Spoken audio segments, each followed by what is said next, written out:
La tension monte dans les usines du groupe Renault. Hier à Douai, plus de 1000 salariés ont débrayé pour protester contre l'accord de compétitivité négocié en ce moment par le constructeur automobile.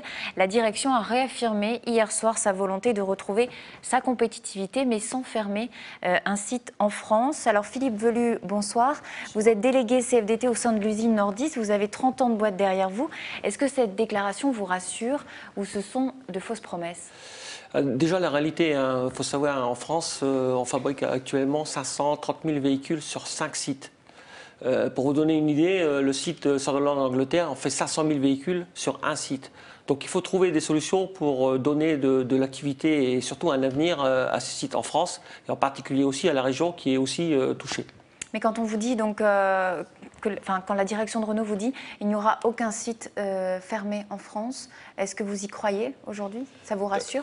Aujourd'hui, pour nous, à la CFDT, on se bat pour trouver un accord qui permet aux sites à la fois de trouver de l'activité, mais aussi de les pérenniser. Pérenniser, ça veut dire aussi un jour ou l'autre de repartir un emploi, à essayer d'avoir un avenir pour les jeunes et essayer que la filière automobile, parce qu'on part que des usines, mais aussi il y a toute la filière aussi dans la région, à essayer que ça accorde une filière d'avenir et surtout, donc nous, notre intérêt, avant de parler de fermeture de site, notre intérêt c'est de trouver un accord pérenne pour les sites de la région. Pour vous, cette inquiétude, ce n'est pas nouveau non plus. On voit que vous avez manifesté hier, mais ça date depuis combien de temps? La situation depuis des mois et des mois, ça dure chez Renault, c'est-à-dire de dire pourquoi aujourd'hui un site comme Douai, on a fabriqué 250 000 véhicules, aujourd'hui on en fait 130 000. Le Scénic est fabriqué qu'à Douai, donc il n'y a pas un problème d'externalisation. Donc il y a aussi un problème de clients qui boudent nos produits. Donc il faut trouver des solutions, c'est-à-dire innover, essayer d'accélérer aussi, parce qu'on a des projets sur Douai au niveau de la CAS 40, c'est-à-dire c'est des véhicules donc, qui vont être de 15 000 à 30 000 euros, de nouveaux véhicules qui vont remplacer la Laguna et l'Espace. Donc on a quand même de l'avenir. Sur le site, donc il faut aussi se battre pour que l'ensemble de ces véhicules arrivent dans la région, parce que cet accord de compétitivité, il y a aussi MCA qui joue aussi sur sa carte au niveau du Kangoo, à l'avenir du Kangoo. Donc dans cet accord, il y a toute cette partie locale qu'il faut aussi prendre en compte. Alors en même temps, vous êtes prêt à faire quoi, vous, comme si l'entreprise est prête à faire des efforts, vous, quels acquis vous souhaitez, par exemple, auxquels vous êtes prêt à renoncer? Nous, c'est clair que d'abord, c'est des engagements fermes de la direction sur à la fois des salariés, nombre de salariés, volume dans les sites, et aussi sur des années donc pérennes, c'est-à-dire ça va au-delà de 2016.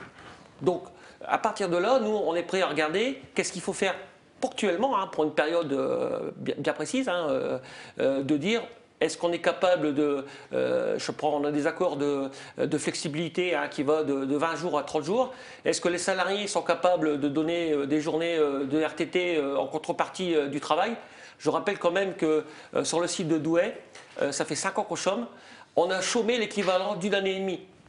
Donc il faut quand même trouver des solutions en dehors de ça, de dire est-ce qu'on continue dans la démarche, donc l'effondrement des ventes, ou alors on trouve des solutions pour qu'on nous ramène, parce que c'est aussi dans les propos de la direction, qu'on nous ramène de l'activité par rapport à nos partenaires, Nissan, Daimler, voire Dacia sur certains groupes. Donc si vous voulez, nous on est prêt à faire des concessions à condition que la direction mette vraiment fermement de l'autre côté de la balance, c'est-à-dire l'emploi, l'activité pérenne sur les sites français.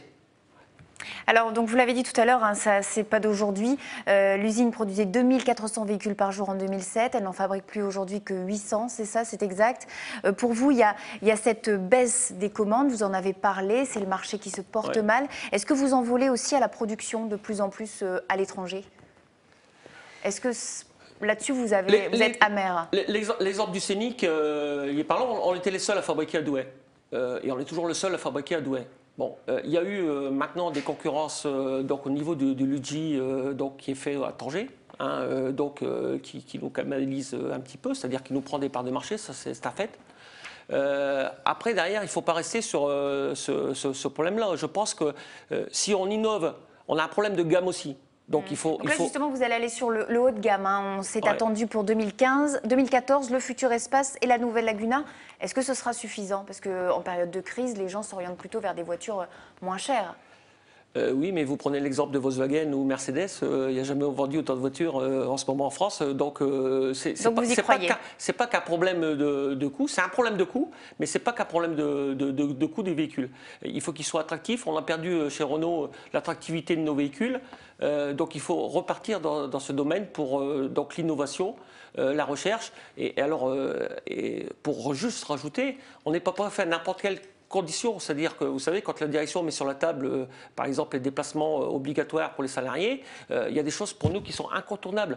Le fait d'alourdir la journée de travail pour un salarié de chez Renault, c'est aussi quelque chose d'incontournable. Donc il faut qu'on mène la direction à dire il y a des choses qui sont bien pour nous, mais il y a aussi des choses qu'il faut éliminer de cet accord. Donc moi Donc j'y les crois. négociations se poursuivent, hein, pour conclure. La prochaine réunion, le 5, je pense qu'il y en aura peut-être une troisième parce que c'est très dur en ce moment, donc au niveau des négociations. Donc, et il faut continuer surtout à mettre la pression pour que les salariés ne soient pas lésés et y trouvent leur compte. Et l'accord qui doit aboutir normalement, hein, si tout va bien, courant février. Merci beaucoup. Merci. Philippe Velune est venu sur ce plateau ce soir. On poursuit tout.